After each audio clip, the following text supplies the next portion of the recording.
अस्सलाम वालेकुम। और सब खैरियत है? उम्मीद करता हूँ आप अच्छे होंगे, ठीक होंगे। And welcome to my channel again.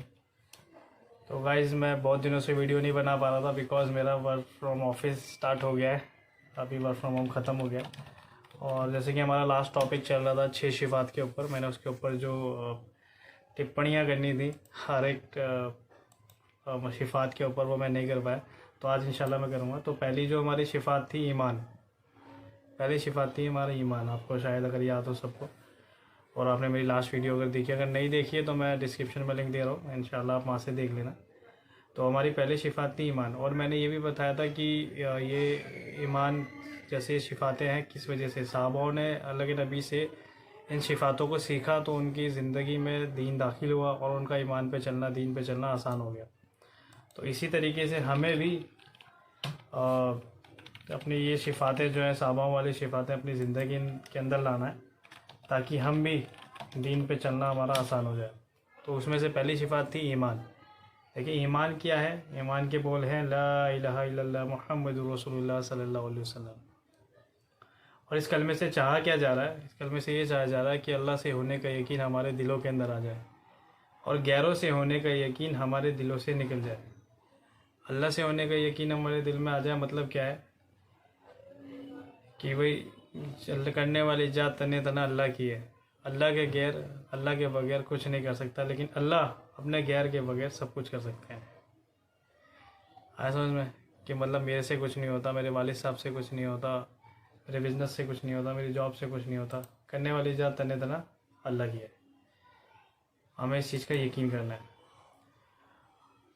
और दूसरी बात, दूसरी जो इसमें कलमे में है ला इलाहा इल्लल्लाह मुहम्मदुर रसूलुल्लाह सल्लल्लाहु अलैहि वसल्लम।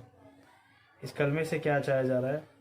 मोहम्मद रसूलुल्लाह सल्लल्लाहु अलैहि वसल्लम क्या चाहा जा रहा है कि मोहम्मद सल्लल्लाहु अलैहि वसल्लम के तरीके में 100% कामयाबी है और गैरों के तरीके में 100% नाकामयाबी है।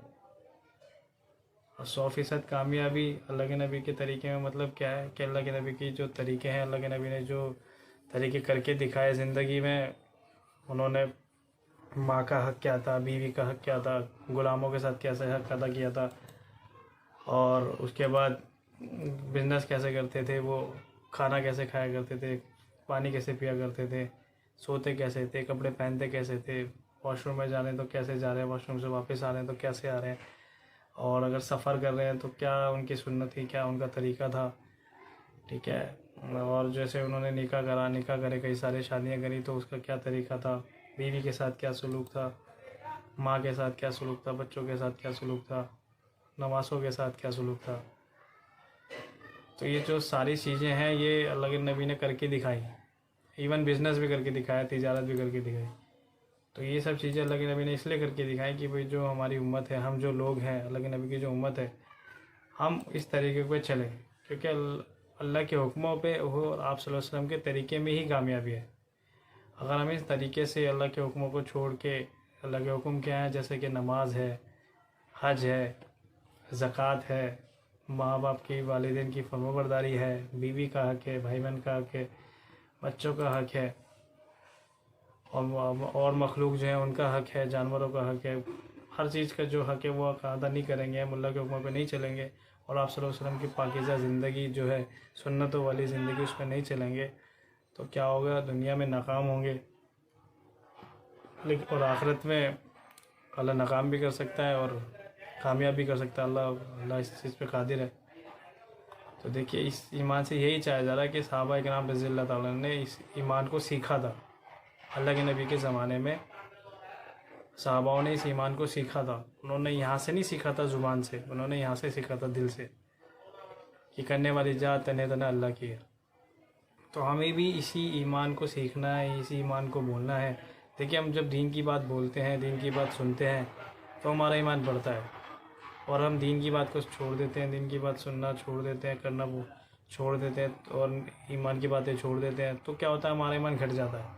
इतना घटता है, इतना घटता है कि अगर मैं मस्जिद के बगल में भी खड़ा हुआ और मेरा ईमान नहीं बना हुआ और अजान की आवाज़ आ रही है, तो मैं नमाज़ के लिए भी दाखिल नहीं होऊंगा मस्जिद में। आपने देखा भी होगा, ऐसा होता है।